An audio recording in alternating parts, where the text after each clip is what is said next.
بسم اللہ الرحمن الرحیم، السلام علیکم۔ نوراللہ آپ کی خدمت میں حاضر ہے۔ عمران خان صاحب نے آج اپنی محفوظ پناہ گاہ پشاور میں بڑا مصروف دن گزارا ہے۔ انہوں نے کیا کیا وہاں پہ؟ انہوں نے کور کمیٹی کا اجلاس کیا ہے، انہوں نے صحافیوں کے ساتھ ملاقات کی ہے اور انہوں نے پریس کانفرنس بھی کی ہے۔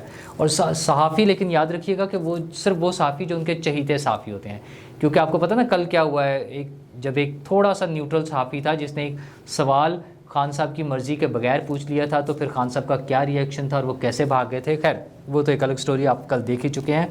شہباز شریف صاحب نے جو رات خطاب فرمایا تھا اس پر پی ٹی آئی کا کیا رد عمل ہے، انہیں کیا اعتراض ہیں، ہم اس پہ بات کریں گے۔ اور آصف زرداری صاحب اور ملک ریاض صاحب کی آڈیو لیک ہوئی ہے، یہ کس نے کی ہوگی اور عمران خان اس میں کیا منتیں ترلے کر رہے ہیں؟ اور عمران خان صاحب جو بار بار کہہ رہے ہیں کہ مجھے الیکشن کی ڈیٹ دیں، تو انہیں الیکشن کی تاریخ مل گئی ہے۔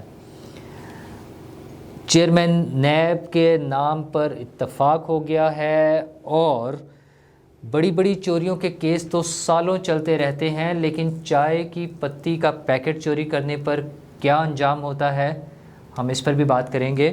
لیکن سب سے پہلے عمران خان صاحب جنہوں نے آج اپنی محفوظ پناہ گاہ، وہ پناہ گاہیں انہوں نے بنائی تھی نا، تو انہوں نے اپنے لیے بھی ایک پناہ گاہ سوچی ہوئی ہے، وہ ہے پورا پشاور۔ اور چونکہ پشاور میں ان کی حکومت ہے، ویسے تو لوگوں کا خیال یہ ہے کہ ان کی دوستیاں زیادہ ہیں پشاور میں، لیکن اصل بات یہ ہے کہ کے پی میں چونکہ ان کی حکومت ہے اس لیے اس کو وہ محفوظ پناہ گاہ سمجھتے ہیں، تو وہ وہاں پر بیٹھے ہوئے ہیں۔ بنی گالہ میں وہ اپنے آپ کو شاید محفوظ نہیں سمجھتے، حالانکہ ان کو تو روحانیت کا بھی وہ پروٹیکشن مل جاتی ہے، کافی ساری چیزیں نا، وہ پتہ ہے سڑکوں پر وہ لال اور کالے کپڑے جھنڈیاں لٹکی ہوتی تھیں اور بہت ساری چیزیں ہو رہی ہوتی تھیں۔ خیر وہ پشاور میں اپنے آپ کو محفوظ سمجھ رہے ہیں اور وہاں پر آج انہوں نے بہت مصروف دن گزارا ہے۔ انہوں نے کور کمیٹی کا اجلاس بلایا ہوا تھا، کور کمیٹی کے اجلاس میں جہاں اور دیگر ان کے جو لیڈرز ہیں وہ نظر آئے، وہاں پہ عثمان بزدار صاحب بھی نظر آئے ہیں۔ ویسے فواد چودھری صاحب نہیں تھے اور شیخ صاحب تو چونکہ پارٹی کے ممبر نہیں ہیں اس لیے وہ کور کمیٹی میں کیسے ہو سکتے ہیں، لیکن اس میں بھی وہی لڑائی جھگڑے وہ سامنے نظر آ رہے ہیں۔ بار بار پتہ چل رہا ہے کہ لڑائی جھگڑے ہو رہے ہیں آپس میں ان لیڈرز کے، جیسے پہلے خبر آئی تھی شاہ محمود قریشی کی ایک جھگڑے کی شیخ رشید صاحب کے ساتھ، اب یہ پتہ چل رہا ہے کہ شاہ محمود قریشی صاحب کی تلخ کلامی ہو رہی ہے اسد عمر صاحب کے ساتھ۔ اور وجہ کیا ہے؟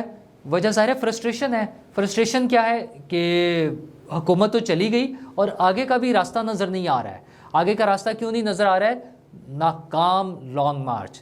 اور شاہ محمود قریشی صاحب کا جو موقف ہے وہ یہ ہے کہ تصادم کی راہ اختیار نہیں کرنی چاہیے، اداروں کے ساتھ لڑائی جھگڑا نہیں ہونا چاہیے، سپریم کورٹ کے ساتھ باقاعدہ مقابلے پہ نہیں کھڑا ہونا چاہیے، عوام کو یہ لڑائی مار کٹائی قتل و غارت کے راستے پر نہیں چلانا چاہیے، سیاسی عمل کا وہ راستہ اپنائیں، سیاسی راستہ اپنائیں جس میں ڈائیلاگز بھی ہیں، جس میں سیاسی جدوجہد ہے، پارلیمنٹ میں بیٹھنا ہے، یہ سارے کام کریں۔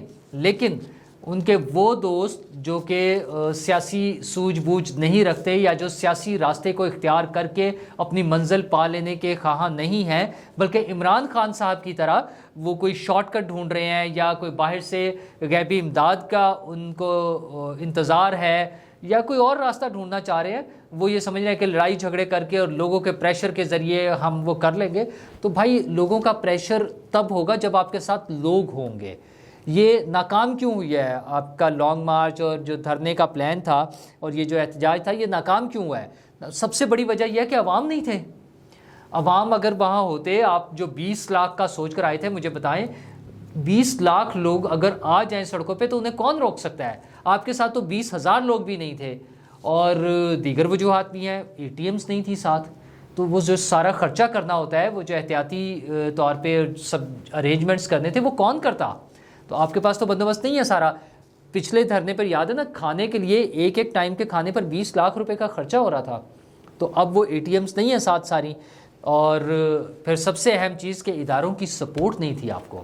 خان صاحب جو شور مچاتے رہے ہیں، پہلے انہوں نے سپریم کورٹ کے ذریعے سوچا کہ کچھ لے لیں، سپریم کورٹ نے انہیں ڈیفائن کر دیا کہ کس ایریا تک جانا ہے، کہاں تک نہیں جانا، اگرچہ ساتھ بعد میں انہیں ریلیف مل گیا کہ شاید ان تک میسج پورا نہ پہنچا ہو، تو وہ تو ڈی چوک کی کال دیتے رہے ہیں عمران خان صاحب تو، اور ابھی بھی کہتے ہیں کہ میں نے ڈی چوک کی کال دی، لوگ نہیں تھے، جو تھے وہ پہنچ گئے، تو وہ چند 100 لوگ جو تھے وہاں وہ کیا کر سکتے تھے، یا ان کے ساتھ خان صاحب کیا کر رہے تھے؟ وہ ڈی چوک کا سارا پلان ہی ان کا اس لیے ناکام ہوا. اب تو وہ کہہ رہے نا کہ مجھے ڈر تھا کہ تصادم ہو جائے گا, سامنے رینجرز تھی اور ادارے تھے. تو بھائی ان اداروں کے خلاف تو آپ لڑنے کے لیے نکلے تھے, آپ تو بار بار اعلان کر کے نکلے, اور ابھی بھی آپ یہی کہہ رہے ہیں کہ جب میں تیاری کر کے آؤں گا تو پھر کوئی سامنے نہیں کھڑا ہو سکے گا, سب بہہ جائیں گے اس سونامی میں, اس طوفان میں, بربادی میں. آپ کی تیاری کیوں نہیں تھی؟ آپ نے 1 ماہ تک تو آپ بار بار بتاتے رہے لوگوں کو کہ تیاری کر لیں, میں کال دوں گا تو آپ آ جائیے گا. تو اپنے جو 100-150 لوگ ہیں آپ کے پارٹی کے, جو مین لوگ آپ کے ہیں, آپ ان کو تیار نہیں کر سکے. آپ خود نہیں, مطلب کیا تیاری نہیں تھی؟ میک اپ اچھا نہیں ہوا تھا, کیا تیاری نہیں تھی؟ ڈریسنگ اچھی نہیں ہو سکی تھی, کون سی اچھی تیاری نہیں تھی؟ آپ کا اتنا بڑا ماشاءاللہ کنٹینر بنا ہوا تھا, آپ کے پاس ہیلی کاپٹر تھا, آپ کے لوگ سپریم کورٹ کے جو احکامات ہیں ان کو وائلیٹ کرتے ہوئے, قانون اور آئین کی دھجیاں اڑاتے ہوئے آپ کی کال پر ڈی چوک تک پہنچ گئے. جتنے لوگ آپ کے پاس تھے وہ تو پہنچ گئے تھے. تو پھر کیا کسر کیا رہ گئی تھی پیچھے؟ کسر یہ رہ گئی تھی کہ لوگ نہیں آئے. سپریم کورٹ نے جو فیصلہ دیا وہ 100% عمران خان صاحب کے حق میں نہیں تھا, اس میں بعد میں انہیں بھگتنا پڑنا تھا اس کو. اچھا, پھر جو ادارے تھے جن کے بارے میں وہ پہلے کہتے تھے کہ نیوٹرل تو جانور ہوتا ہے, نیوٹرل تو کوئی ہو ہی نہیں سکتا, اللہ نے منع کیا ہے نیوٹرل ہونے سے, یہ مذہبی احکامات کے خلاف ہے نیوٹرل ہونا, اور پھر بعد میں فرما رہے تھے کہ اب آپ نیوٹرل رہیں. اور نیوٹرل کیا رہنا ان کا تھا؟ ان کا خیال یہ تھا کہ اگر حکومت فوج کو بلاتی ہے امن و امان کے پوزیشن کو قائم رکھنے کے لیے, امن و امان کو برقرار رکھنے کے لیے, تو فوج آگے سے انکار کر دے کہ ہم تو آ کے نہیں روک سکتے. یہ نیوٹرالٹی خان صاحب کو چاہیے تھی, اور یہ نیوٹرالٹی انہیں نہیں ملی, کیونکہ جب حکومت نے فوج بلائی تو فوج آ گئی. جن تنصیبات پر لگانے کے لیے اور جن جگہوں پر ان کو بلایا گیا, پہلے رینجرز اور پھر فوج بھی آ گئی. تو خان صاحب کی تو ایسی کی تیسی پھر جاتی ہے یہ چیزیں دیکھ کر. پھر وہ بھاگے ہیں الٹے پاؤں, اور اب وہ بات یہ کرتے ہیں کہ نہیں وہ تو اب وہ کہہ رہے ہیں کہ میں کلیئرنس لوں گا. سپریم کورٹ کو پہلے تو انہوں نے خط لکھ دیا نا, ان کا خیال یہ تھا کہ وہ کوئی ایسے بادشاہ سلامت ہیں اور یہ تمام حکومت اور تمام ادارے ان کے اشاروں پہ چلتے ہیں. اب انہوں نے خط لکھ دیا ہے تو سپریم کورٹ فوری طور پر اپنا اجلاس بلائے گی, لوگ بیٹھیں گے, ججز وہاں بیٹھیں گے اور ہمارے حق میں فیصلہ ہو جائے گا. انہیں کسی نے سمجھایا ہوگا کہ بھائی جان ایسا نہیں ہونا, اب انہیں میسج تو مل گیا ہوگا نا. تو اب وہ کہہ رہے ہیں کہ اب ہم پٹیشن کریں گے, اب ہم عدالت میں جائیں گے اور اب ہم عدالت سے کلیئرنس لیں گے اور عدالت سے پوچھیں گے کہ ہمیں اختیار ہے, ہمیں حق حاصل ہے احتجاج کا. احتجاج کا حق تو پہلے بھی ملا ہوا تھا آپ کو, نہ عدالت نے آپ کو احتجاج کے حق سے روکا, نہ حکومت نے آپ کو احتجاج کے حق سے روکا. ہاں, اس کو لمٹ کیا تھا چیزوں کو کہ آپ توڑ پھوڑ نہیں کریں گے, آپ جلاؤ گھیراؤ نہیں کریں گے. تو آج انہوں نے الٹا الزام لگا دیا. پہلے ان کے لوگوں نے جو سائنس ایک نئی ایجاد کی تھی کہ درختوں کو جو آگ لگائی گئی تھی وہ اس لیے لگائی تھی تاکہ ٹیئر گیس سے بچا جا سکے, اس کا ایفیکٹ جو آنا ہے اس سے آنسو گیس سے بچا جا سکے, اور اس کو انڈورس کر دیا تھا سپریم کورٹ نے بھی فوری طور پر کہ اس لیے آگ لگائی گئی تھی. تو آج عمران خان صاحب نے ایک پھر یو ٹرن لے لیا. اب انہیں یہ بھی نہیں خیال رہا کہ سپریم کورٹ اس بات پر ان کی حمایت فرما چکی ہے. تو آج انہوں نے کہا کہ یہ آگ جو ہے یہ تو نون لیگ نے اور پولیس نے لگائی تھی. تو اچھا, انہیں ایک تو پتہ بہت لیٹ چلتا ہے نا, مطلب 2 دن گزر گئے ہیں, ان کے لوگ وہاں تھے, انہی کے لوگوں نے سارا کچھ کیا. تو اب 2 دن بعد انہیں کسی نے نئی پٹی پڑھا دیا, یا شاید وہ پہلے والی بھول گئے ہیں, یا شاید انہیں کچھ بھی یاد نہیں رہتا. وہ ساری چیزیں جو باتیں کرتے ہیں وہ ویسے تو وہ ان کے جو وعدے جتنے بھی تھے الیکشن سے پہلے کہ آپ دیکھیں تو انہیں اکثر بھول ہی جاتی ہیں نا چیزیں. تو یہ بات بھی وہ بھول گیا. انہوں نے کہا جی وہ تو نون لیگ نے لگائی آگ. دوسرا انہوں نے بتایا کہ آئینی جو نیب کا ترمیمی بل ہے اور انتخابی اصلاحات جو ہیں اس کے بھی خلاف ہم کورٹ میں جائیں گے. اچھا, کون سی کورٹ میں جائیں گے؟ وہ کورٹس جو آدھی رات کو کھل جاتی ہیں جس پر آپ کو اعتراض ہے کہ وہ کیوں کھل جاتی ہیں. مطلب ایک طرف آپ ان پر عدم اعتماد کر رہے ہوتے ہیں, دوسری طرف آپ کہہ رہے ہیں انہی کورٹس میں جائیں گے. تو بالکل کورٹس کھلی ہیں آپ کی بات سننے کے لیے, اور عدالت کا کام ہے کہ ریلیف دے لوگوں کو, لیکن پارلیمنٹ کا کام ہے آئین سازی, قانون سازی, قوانین بنانا. تو آپ کو تو توفیق نہیں ہو رہی تھی, آپ نے تو دھڑا دھڑ ایک وہ جو فیکٹری لگائی ہوئی تھی آرڈیننس کی, ادھر سے بنایا, بھیجا, صدر صاحب سے سائن کرا لیا, پھر ایک بھیجا, پھر صدر صاحب سے سائن. پارلیمنٹ کو تو آپ کچھ سمجھتے ہی نہیں نا. تو اب پارلیمنٹ میں جو لوگ بیٹھے ہیں انہوں نے پارلیمنٹ کا فورم استعمال کیا ہے، پہلے قومی اسمبلی سے اور پھر سینٹ سے وہ تمام چیزوں کی اپروول لی ہے جو انہیں چاہیے تھی، جو ان کا پلان تھا آنے سے پہلے جو انہوں نے اناؤنس کیا ہوا تھا وہ کیا، وہ ایک لیگل پروسیجر پورا کیا نا۔ تو کورٹ کتنی چیزوں پہ ان کو روک سکتی ہے، آئین سازی سے تو نہیں روک سکتی۔ ہاں اگر کوئی چیز بنیادی انسانی حقوق کے خلاف ورزی ہو رہی ہو یا جو آئین کا بنیادی ڈھانچہ ہے اس کے خلاف کوئی چیز جاری ہو تو ممکن ہے اس پہ کورٹ کے کچھ ریمارکس آ جائیں، لیکن یہ جو آئین سازی ہو گئی ہے یہ عمران خان صاحب آپ کو احساس ہوگا کہ آپ جب اسمبلی سے باہر بیٹھے ہیں تو اس کا کیا نقصان ہوتا ہے۔ جب آپ اسمبلی میں ہوں، ایک اتنی بڑی اپوزیشن کے ساتھ اگر آپ اسمبلی میں موجود ہوتے اور آپ کی ترامیم یا آپ کی دی ہوئی شرائط بھی اس میں شامل ہو سکتی تھی، یہ دونوں پولیٹیکل پارٹیز کو ساتھ لے کے چلنے کے موڈ میں ہیں، تو اگر آپ پارلیمنٹ کے اندر بیٹھے ہوتے تو آپ اس میں کچھ بہتری کی تجاویز پیش کر سکتے تھے۔ اس میں دونوں صورتیں تھیں، ایک تو یہ ہے کہ اپوزیشن آپ کی کچھ تجاویز مان لیتی اور اس میں شامل کر لیتے، اور بی اگر وہ نہ مانتی تو آپ کہنے والے بنتے کہ آپ یہ تبدیلیاں یا یہ چینجز چاہتے تھے۔ اب سارا تو آپ کے مرضی کے مطابق نہیں ہونا تھا، لیکن آپ کم از کم اپنا ان پٹ تو دیتے، لیکن آپ نے تو وہ بھی نہیں کیا۔ تو اب آپ فرما رہے ہیں کہ میں سپریم کورٹ کے ذریعے یعنی عدالت کے ذریعے کر لوں گا، پھر انہیں اعتراض ہے کہ یہ چیئرمین نیب اپنی مرضی کا لگا لیں گے تو بھائی کس کی مرضی کا لگائیں؟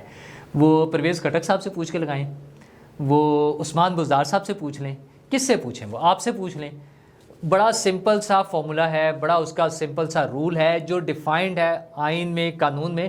آپ تو اس سے ویسے ہی بھاگ گئے تھے، آپ تو مشاورت ہی نہیں کرنا چاہ رہے تھے، آپ کا تو خیال تھا یہ چور ہیں میں ان سے بات ہی نہیں کروں گا۔ اچھا پھر کیا سائنس ہے عمران خان صاحب کی، انہوں نے کہا کہ میرا لیول نہیں ہے کہ میں ایک چور سے بات کروں، تو جس کو وہ چور ڈکلیئر کر رہے ہیں اس کو صدر صاحب سے بات کرنی چاہیے۔ اچھا ان کے خیال میں صدر کا جو عہدہ ہے اس کی کوئی توقیر نہیں ہے، اس کی کوئی تکریم نہیں ہے، اس کی کوئی عزت نہیں ہے، اس کی کوئی ویلیو نہیں ہے۔ اچھا وہ سمجھتے ہیں صرف اپنے عارف علوی صاحب کو۔ خان صاحب صدر کے عہدے کی ایک ویلیو ہوتی ہے، اس کا ایک اپنا مقام ہوتا ہے، اس کا اپنا ایک احترام ہوتا ہے۔ تو خان صاحب نے کہا نہیں وہ ان کے ساتھ جو ہے مشاورت کریں۔ خیر اب حکومت نے اپوزیشن کے ساتھ جو کرنی ہے، اپوزیشن لیڈر وہاں پہ موجود ہیں، وہ آپ ہی کے دوست پرانے راجہ ریاض صاحب وہاں موجود ہیں، المعروف وہ ان کے بڑے مزیدار سے وہ چیزیں بنی ہوئی ہیں، تو وہ کریں گے۔ آج پتہ یہ چلا ہے کہ آصف زرداری اور شہباز شریف نے جس نام پر اتفاق کیا ہے وہ ہے جسٹس باقر کا، اور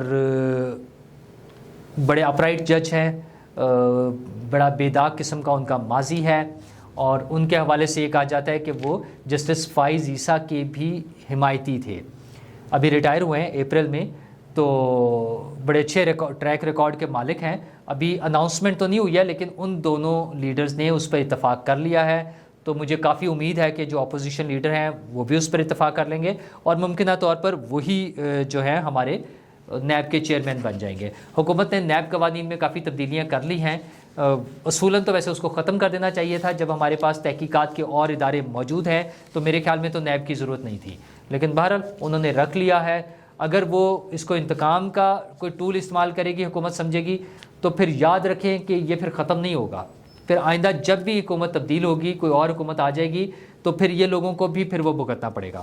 تو خیر وہ تو ان کا چل ہی رہا ہے، اور عمران خان صاحب کی پارٹی کو شدید اعتراض ہے شہباز شریف کے خطاب پر جو انہوں نے کل کیا۔ ہم نے اس پہ کل بھی بات کی تھی کہ کوئی لالی پاپ دیں گے، تو انہوں نے وہ 2000 کا 2000 روپے کا ریلیف ان فیملیز کے لیے کیا جن کی 40,000 روپے سے کم انکم ہے، تو بے نظیر انکم سپورٹ پروگرام جیسے چل رہا تھا، اور تو اس قسم کے پروگرام کے طور پہ وہ اس میں اضافہ کر رہے ہیں۔ بہرحال اچھی بات یہ ہے کہ کسی کو بھی کوئی بھی اگر ریلیف ملتا ہے تو یہ اچھی بات ہے، لیکن حکومت کو زیادہ بڑے اقدامات کرنے ہوں گے۔ جس تیزی سے چیزوں کی قیمتیں بڑھ رہی ہیں، پیٹرول کی قیمت بڑھ رہی ہے، تو آج پھر مفتاح اسماعیل صاحب نے کہا کہ مجھے نہیں پتا کہ اور بڑھے گی۔ اب وہ جناب اگر آپ کو نہیں پتا تو پھر کس کو پتا ہے؟ آئی ایم ایف سے ڈیل تو آپ نے کرنی ہے نا، تو سیدھی طرح مانے کہ آپ نے کرنا ہے، لیکن اب وہ کرنا ہے تو جو شہباز شریف صاحب نے اپنی تقریر میں، ان کی تقریر کے اچھے پوائنٹس یہ تھے کہ انہوں نے براہ راست مسلسل جو عمران خان صاحب کا سٹائل تھا کہ وہ چور تھے، لوٹ کے کھا گئے، انہوں نے گھڑی چور تک کا بھی ذکر نہیں کیا، ٹھیک ہے نا، کتنا معروف سا ایک واقعہ ہے۔ لیکن بہرحال انہوں نے جو مشکلات کا ذکر کیا کہ قرضے بہت لیے گئے، اب ہمارا جو بجٹ ڈیفیسٹ ہوگا وہ کتنا ہوگا، یہ ساری باتیں کی ہے انہوں نے. تو پی ٹی آئی کو اب ظاہر ہے اس پہ زیادہ آبجیکشن تو نہیں ہو سکتی تھی، تو اب انہیں اعتراض یہ ہے کہ وہ پرومپٹر سے دیکھ کے کیوں پڑھ رہے تھے. وہ جو ریکارڈنگ کے لیے ایک طریقہ کار ہوتا ہے کہ ایک سامنے اسکرین پر وہ اسکرپٹ چل رہا ہوتا ہے اور اس کو دیکھ کے پڑھتے ہیں. تو حضور والا وہ جو بونگیاں مارنے سے بہتر ہے کہ آپ اسکرپٹ دیکھ کر پڑھ لیں. اچھا کم از کم آپ اسکرپٹ کا تو پورا کر لیں گے. خان صاحب کا اگر آپ کو یاد ہو جو پہلا خطاب تھا اس میں بھی ایسی بہت سی باتیں ہو گئی تھی جس پہ انہیں بعد میں خود بھی شرمندگی ہو رہی تھی، اور انہوں نے وہ وائی بی ایم جو ہیں ان کو بھی فارغ کر دیا تھا. تو ابھی تک خان صاحب کا حال تو یہ ہے کہ انہیں صلح حدیبیہ نہیں کہنا آتا، وہ حدیبہ کہتے ہیں. اچھا انہیں اور بہت سے الفاظ نہیں کہنے آتے، پھر وہ جرمنی اور جاپان کی سرحدیں ملا دیتے ہیں. اچھا آج بھی وہ انہوں نے بات جب کی تو صوبائیت لفظ نہیں انہیں بولنا آ رہا تھا، انہوں نے صوبیت یا کچھ اس طرح سے اس کو پروناؤنس کیا ہے. تو خان صاحب اس طرح کی حرکتیں کرنے سے بہتر ہے کہ آپ اسکرپٹڈ بول دیں. تو آپ بھی تو بعد میں پھر پرچیوں پر آ گئے تھے نا کہ پرچیاں دیکھ دیکھ کر پڑھنے لگ گئے تھے، تو اس سے بہتر ہے اسکرپٹ پڑھ دیں. تو خیر ان کا تو یہ اعتراض، اس طرح کے اعتراضات تو رہیں گے، لیکن اس میں آج جو کمال ہوا ہے وہ آڈیو لیک ہے. خان صاحب کی ویڈیو تو ابھی نہیں آئی ہے، لیکن آڈیو لیک ہے آصف زرداری کی اور ملک ریاض کی، اور جس میں ملک ریاض صاحب بتا رہے ہیں کہ خان صاحب ترلے منتیں کر رہے ہیں کہ میرا پیچ اپ کرا دیں، ان سے میری کوئی بچت کروا دیں. اچھا اب اس میں ایک امکان یہ ہے کہ یہ شاید لیٹسٹ کوئی آڈیو نہ ہو، ممکن ہے یہ عمران خان صاحب کی چھٹی ہونے سے پہلے کی آڈیو ہو، کیونکہ آپ کو یاد ہوگا کہ آصف زرداری صاحب نے ایک مرتبہ یہ ذکر کیا تھا کہ عمران خان مجھ سے رابطے کر رہا ہے کہ میرا کچھ خیال کریں، میری بچت کروا دیں. تو خان صاحب ہمیں تو بڑی خودداری کی باتیں کرتے ہیں، اپنی وہ جان دینے کی باتیں کرتے ہیں آج کل کہ میں جان بھی دے دوں گا. اقتدار تو چھوڑنے کو آپ تیار نہیں تھے، کرسی کے لیے تو آپ لوگوں کے ترلے منتیں کرنے پر لگے ہوئے ہیں. مطلب آپ آصف زرداری سے ترلے کروا رہے تھے. اگر میں آج کی بات نہ مانوں، اچھا اگر آج کی بات مان لیں تب بھی اب آپ جان چھڑانا چاہ رہے ہیں، اس کا مطلب آپ ڈر گئے ہیں، آپ خوف زدہ ہیں، آپ بھاگ رہے ہیں. جو عوامی رسپانس آپ کو وہاں پہ نظر آ گیا ہے اس کے بعد اب آپ بھاگنا چاہ رہے ہیں، اور اگر یہ پرانی ہے تو اس کا مطلب آپ اپنی کرسی بچانے کے لیے کسی کے بھی پاؤں پکڑ سکتے ہیں. اور ملک ریاض صاحب تو خیر ویسے ہی ایک ناخدا ہیں، ایک بڑے ٹائیکون ہیں، ایک بہت بڑے، میں اب کیا ان کے لیے القابات استعمال کروں. یہ وہی ملک ریاض صاحب ہیں جو تمام پارٹیز کو سپورٹ کرتے ہیں اور تمام پولیٹیکل پارٹیز ان کی مدد سے چلتی ہیں. اچھا اینڈ آئی مین اٹ، کہ وہ جس طرح سے یہ باتیں بنتی ہیں کہ وہ کیا کچھ کس کے لیے کر رہے ہوتے ہیں، اور انہی خبروں کی بنیاد پر ہم بات کر سکتے ہیں.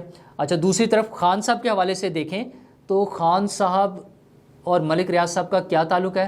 یہ وہی ملک ریاض صاحب ہیں جن کے پیسے کو 40 بلین کے قریب وہ کہتے ہیں روپیز جو ہے وہ برطانوی حکومت نے پکڑ کے حکومت پاکستان کو دیے، تو حکومت پاکستان کے اکاؤنٹ میں ایڈجسٹ کرنے کی بجائے وہ ملک ریاض صاحب کے اکاؤنٹ میں ایڈجسٹ کیے گئے. ویسے تو پتہ ہی نہیں چل رہا کہ وہ پیسے کہاں ہیں، لیکن وہ شہزاد اکبر صاحب اور وہ عمران خان صاحب اور کیا سٹوری ہیں اس کی تو آہستہ آہستہ کھلیں گی نا. پھر یہ وہی ملک ریاض صاحب ہیں جن کی سفارش انہوں نے عمران خان صاحب کرتے تھے چیئرمین FBR شبر زیدی صاحب کو، اور یہ وہی ملک ریاض صاحب ہیں جو رہونیت والی یونیورسٹی کے لیے اربوں روپے کی زمین عمران خان صاحب کے نام کر دیتے ہیں. عمران خان صاحب کے نام تو نہیں، نام تو خیر وہ فرا گوگی کے نام پر کی گئی تھی، تو انڈائریکٹلی تو عمران خان صاحب بھی بینیفیشری بنیں گے نا اس کے. تو یہ وہی ملک ریاض صاحب ہیں، اور بھی ملک ریاض صاحب بہت بڑی شخصیت ہے. اچھا آپ یہ دیکھ لیں کہ اس ملک میں وزیر اعظم ہو، صدر ہو، پتہ نہیں کس کے خلاف باتیں ہو سکتی ہیں، ایک نہیں ہوتی جس کو استثناء حاصل ہے، جس کو کوئی نہیں پکڑتا، جس کو کوئی نہیں پکڑ سکتا، وہ ہے ملک ریاض صاحب. اچھا اس کی پھر دوسری وجہ کیا ہو سکتی ہے کہ وہ اتنے نیٹ اینڈ کلین ہیں، وہ اتنے ایماندار ہیں، وہ اتنے اپ رائٹ پرسن ہیں کہ ان کے خلاف کوئی بات ہی نہیں ہو سکتی. تو اب آپ خود اس بات کا اندازہ لگا لیں کہ اصل بات کیا ہے. اور ایک طرف تو ملک ریاض صاحب ہیں جن کو کوئی ہاتھ نہیں لگا سکتا، اور خیر ملک ریاض صاحب کیا ہمارے جو بڑے بڑے لیڈرز ہیں ان پر بڑے بڑے کیسز ہوتے ہیں. اچھا وہ ثابت بھی نہیں ہو سکتے، اگرچہ اربوں روپے کے کھربوں روپے کے کیسز بنتے ہیں، کئی 100 ارب روپے کے کیس بنتے ہیں، اور وہ کیس چلتے ہیں، پھر کبھی کبھار گرفتاری بھی ہو جائے تو پھر ضمانتیں، اور کئی سال چلتے رہتے ہیں. لیکن یہ دو نہیں، وہ جو کہتے ہیں نا ایک نہیں دو پاکستان ہے، جس کے لیے کچھ لوگ کہتے تھے کہ دو نہیں ایک پاکستان ہوگا، عمران خان صاحب کہتے تھے، لیکن ان کے دور میں بھی بالکل ویسے ہی چلا. انہوں نے اپنے رشتہ داروں کے پلاٹوں پہ قبضہ چھڑوانے کے لیے بڑے بڑے سرکاری افسر قربان کر دیے, کوئی ایک پاکستان نہیں ہوا. آج بھی وہی ہوتا ہے. تو جو بہاولپور میں آج کیس ہوا ہے کہ چائے کی پتی کا پیکٹ چوری کرنے پر جو خواتین کو گرفتار کیا گیا ہے, انہیں گھسیٹ کر تھانے لے جایا گیا, ایک ایسے تھانے میں جہاں پہ خواتین اہلکار بھی تعینات نہیں تھیں. تو یہی ہمارے معاشرے کا اصل چہرہ ہے کہ جب کوئی کمزور ہمارے ہاتھ آ جائے تو پھر ہم اس کو نہیں چھوڑتے. وہ چاہے کوئی ذہنی مریض کسی اے ٹی ایم مشین سے پیسے چوری کرتا ہوا نظر آ جائے, مطلب ہمیں لگے کہ وہ چوری کر رہا ہے, یا آج جیسے یہ خواتین کا واقعہ ہوا ہے, تو وہ جو ہمارا غصہ ہے نا پبلک کا, جو ہم بڑوں پہ تو نکال نہیں سکتے, جو ہم کسی اصل لوٹ مار کرنے والوں کو پوچھ بھی نہیں سکتے, وہ پھر ان معصوم کیا کہیں, ممکن ہے انہوں نے غلطی کی ہو, ممکن ہے اس نے چوری کی ہو, میں اس بات سے انکار نہیں کر رہا, لیکن کیا یہ اصول سب کے لیے ہے کہ اسی موقع پر پکڑ کے اس طرح گھسیٹ کے ان کو لے جائیں گے؟ وہ کسی کے پھل توڑ لینے پر, کسی کے کھیتوں سے کوئی چیز اٹھا لینے پر, کسی کے گھر سے ملازم یا ملازمہ پر جب الزام لگتا ہے کہ اس نے کوئی چوری کر لی ہے, تو پھر ان کے ساتھ جو سلوک ہوتا ہے وہ جو لوگ کرتے ہیں اور جو پولیس کرتی ہے اور جو تھانوں میں ہوتا ہے, بس اللہ معاف کرے. یہ ہمارا اصل چہرہ ہے جو کہ ہم اس پہ آنکھیں بند کر لیتے ہیں. پتہ نہیں کون آ کر ہمیں سمجھائے گا, پتہ نہیں کون وہ مسیحا آئے گا جو یہ ٹریننگ کرنے کی کوشش کرے گا ہمارے لوگوں کی, ہم سب کی. میں اس معاشرے کا حصہ ہوں, جو ہم سب لوگوں کو یہ تربیت دے گا کہ ہم نے بڑے اور چھوٹے سے ایک جیسا سلوک کرنا ہے. یہ تعلیمات تو موجود ہے لیکن ہم اس پہ عمل نہیں کر رہے ہیں, تو اس کو ریفریش پتہ نہیں کیسے ہوگا. اصل میں تو یہ اسٹیٹ کا کام ہے, یہ حکومت کا کام ہے. وزیر اعظم صاحب کوئی توجہ دیں, یہ چھوٹی چھوٹی سی باتیں, وزیر اعلیٰ نے نوٹس لے لیا, یہ نارمل روٹین کی بات ہے, اس پہ کارروائی ہو جائے گی, ایک دن خبر چھپے گی, اور اس سے زیادہ کمال یہ ہو جائے گا کہ وہ جا کے اس خاتون کے سر پہ ہاتھ رکھ کے اپنی ایک تصویر بنوا کے اخباروں میں چھپوا دیں گے, ٹی وی پر وہ فلم چل جائے گی. نظام تبدیل کرنا ہے, لوگوں کی سوچ بدلیں, لوگوں کو ٹرین کریں. یہ چیزیں سلیبس میں شامل کرنے کی ضرورت ہے. یہ جو بنیادی بیسک چیزیں ہیں نا, کہ بچوں نے سڑک پر کیسے چلنا ہے, لوگوں سے بیہیو کیسے کرنا ہے, بس میں کیسے سوار ہونا ہے, ڈرائیو کیسے کرنا ہے, سڑک کراس کیسے کرنی ہے, پانی کہاں سے پینا ہے, یہ بہت ساری چیزیں ہیں, چھوٹی چھوٹی سی چیزیں ہیں. اگر حکومت چاہے, اگر ہمارے بڑے چاہیں, تو ہم بہت سی چیزیں تبدیل کر سکتے ہیں. ان پہ زیادہ خرچہ نہیں آنا, اس کے لیے ہمیں کوئی IMF سے لون نہیں لینے پڑنے, صرف ایک ول پاور چاہیے, ایک سوچ چاہیے کہ ہم نے یہ تبدیلی کرنی ہے. تو جب بھی ہمارے لیڈرز یہ چاہیں گے وہ یہ تبدیلی کرنے کے قابل ہوں گے.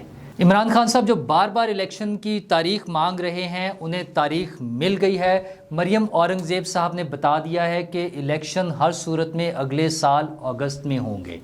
تو خان صاحب کو مبارک ہو, ان کو تاریخ مل گئی ہے. ان کا تو اتنا سا مسئلہ تھا نا, اور نہ صرف مریم اورنگزیب نے بتا دیا بلکہ ان کے بڑے حمایتی ایک صحافی ہیں عمران ریاض خان صاحب, انہوں نے کل شہباز شریف صاحب کی تقریر سن کے اندازہ لگایا ہے کہ الیکشن کب ہوں گے. ان کی بڑی وہ خوبصورت ایک ٹویٹ آئی ہے. انہوں نے کہا شہباز شریف صاحب کے اب تک کے خطاب سے لگتا ہے کہ ان کا جانے کا کوئی ارادہ نہیں, اداروں کی مکمل سپورٹ. تو اس ایک ٹویٹ میں انہوں نے 2 پیغام دیے ہیں اپنے لیڈر عمران خان صاحب کو. ایک تو یہ کہ ادارے ان کے ساتھ ہیں, اور دوسرا یہ کہ وہ کہیں نہیں جا رہے. یعنی الیکشن جو ہے نون لیگ کی مرضی سے, جو مریم اورنگزیب نے بعد میں تاریخ دی ہے, یعنی اگلے سال اگست تک عمران خان صاحب کو انتظار کرنا پڑے گا. خان صاحب تیاری کریں اگلے سال اگست تک کے لیے.